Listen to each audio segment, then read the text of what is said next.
This video is dedicated to Blake Harrison. What's up, everybody? It's the Ginger Yeti, and I'm checking in from home. And what I have for you today is a beer from Floyds out of Munster, Indiana. This is Permanent Funeral. It's a collaboration with Pig Destroyer.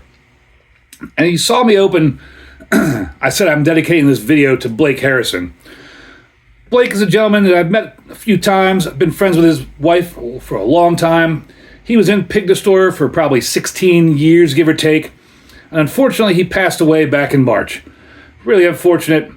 Every time I met him, every time I hung out with him, he was a great dude, super nice guy. His wife's really nice. She's super cool. Worked with her a few times, and just terrible situation. Sad to hear of his passing. And since this is a collaboration with Pig Destroyer, his former band, figured why not dedicate this review to him. So, go check him out. Check out Pig Destroyer. I don't know if many of you people out there will actually like it, because they are a grindcore band out of Virginia, and grindcore is a pretty niche style of metal. I mean, it's heaviest of the heavy. I mean, it's really heavy metal. But he was a super cool dude. So, dedicated this video to him. So, like I said, this is Floyds collab with Pig Destroyer. It's called Permanent Funeral. It's an Imperial IPA, because, of course, when you do a collaboration with a band, it has to be an IPA. 10% alcohol. Crazy looking artwork on the can there. And this was actually a gift from Beer Day with TK, so thank you, TK. On the back here, it says, "The wolf inside this Imperial India Pale Ale is trying to walk upright. The bright and aromatic beer was brewed with our friends in the band Pig Destroyer. It's not normal." Not much else on the can here. There is a date code that's half stamped on the side of the can. And I have no idea what it says. September something. Maybe 2025. I don't know. I think this is relatively fresh. I think a Beer Day with TK reviewed this not too long ago. And I'll link his review down below in the comments so you can go check out his review of it, because I know he's not a big IPA guy. And I like IPAs more than he does. So I'll let you go check out his review after you finish watching mine. This is a really cool can. I'm always a sucker for beer and band collaborations. Because, I mean, I'm a big metalhead, really into music. I mean, that's my living. Music's my living. So I'm always into these big, cool collaborations. And Floyds, been to their brewery many times, been to Dark Lord Day a few times. I really like that brewery.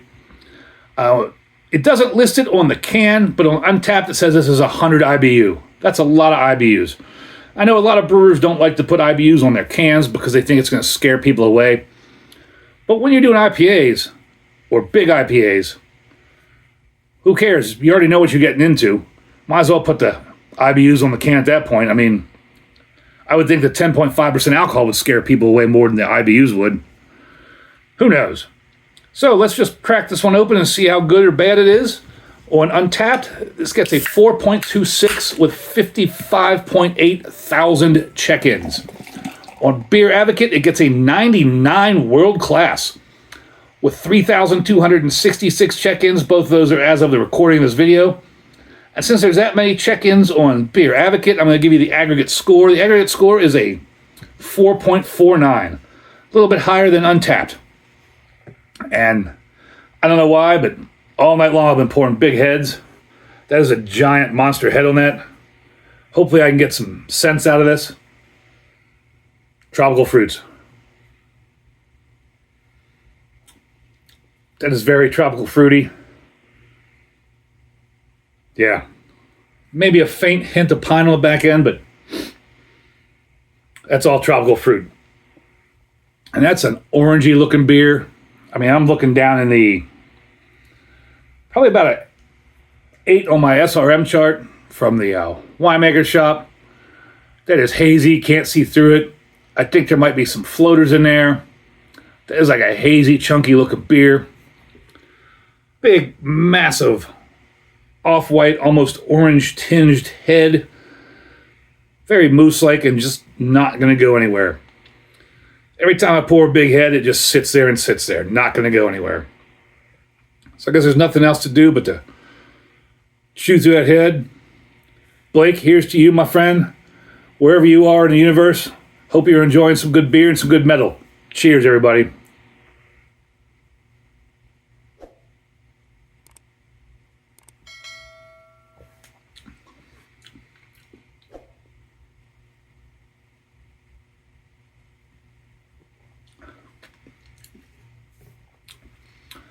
That's on the lighter side of full bodied.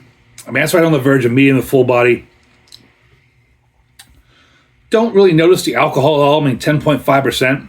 Not noticing that. There's no burn. There's no evaporative booziness. Nothing of the sort. It's nice, fruity, tropical fruit.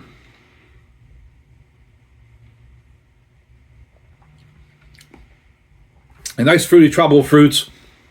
And then you get some nice hop bitterness cutting through that sweet tropical fruit.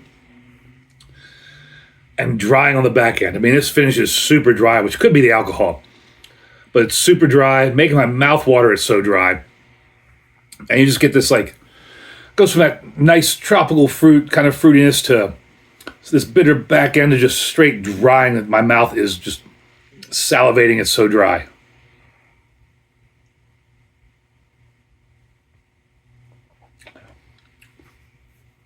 Yeah. That is a really good IPA. I mean, 100 IBUs shouldn't scare you because I don't think it's all that bitter. Alcohol shouldn't scare you because you don't get any big burn, although probably drink a couple of these and it would be your permanent funeral. But this is excellent. Three Floyds always makes excellent beers. This is another excellent beer. Big horns up for the permanent funeral. Amazing beer. Thank you, TK. Really appreciate you giving this to me. Rest in power, Blake Harrison. As always, embrace the adventure.